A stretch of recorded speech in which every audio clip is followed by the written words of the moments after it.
அடிக்கிற அடியில மூஞ்சி முகரையெல்லாம் பஞ்சர சகல என் அடிய பார்த்தது இல்லையா? என்ன அடிங்கிறத மட்டும் நீ பாரு.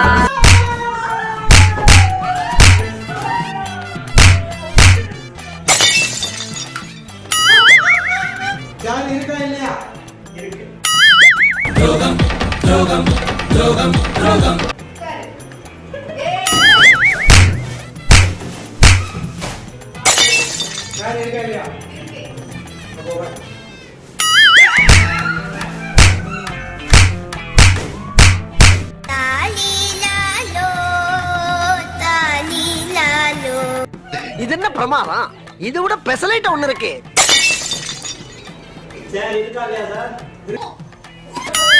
கௌரவம் கௌரவம்னு என் கௌரவத்தையே ஆரம்பிச்சிட்டீங்களா?